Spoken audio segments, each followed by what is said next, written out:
அனைவருக்கும் வினோத் பரமேயின் பணிவான வணக்கங்கள். சின்ன வயசில் நம்மளுடைய தமிழ் ஆசிரியர் ஒவ்வொரு குறளை சொல்லி மனப்பாடம் பண்ண சொல்லுவாப்புல.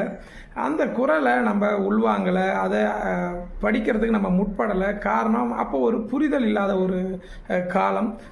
நம்ம வாழ்க்கையில் நிறைய அனுபவங்களை கற்றுக்கும் பொழுது அந்த குறளுடைய தேவை நமக்கு இருக்கும் இல்லையா? நான் இப்போ யோகா கற்றுத்தரும் பொழுது என்னுடைய யோகா மாணவர்களுக்கு ஒரு நாள் ஒரு குறள் வீதம் அதோடைய பொருளை சொல்லிக்கிட்டு வரேன். அப்படி சொல்கிற விதத்தில் இது 2வது குறள், கடவுள் வாழ்த்தில் 2வது குறள் படித்தேன். கற்றதனால் ஆய பயனின்கொள் வாலறிவன் நட்டால் தொழார் எனின். நீங்கள் என்ன வேணாலும் படிச்சிருங்க, ஆனால் எது படித்தாலும் கடவுளுடைய பாதம் பணியலை அப்படின்னாக்கா நீங்கள் படித்து என்ன பயன் அப்படின்னு சொல்லியிருக்காரு. உண்மைதான் அது. நம்ம என்ன படித்தாலும் கடவுளை கண்டிப்பாக நம்ம தொழ முற்படுவோம். அப்படி நம்ம அவரை மதிக்கலை அப்படின்னாக்கா நம்ம படித்து என்ன பயன் அப்படின்னு சொல்லியிருக்காரு. கடவுளை ரசிச்சிருக்காரு திருவள்ளுவர். நம்மளும் ரசிப்போம். வாழ்க யோகம், யோகம் அடுத்த பதிவில் கண்டிப்பாக சந்திப்போம்.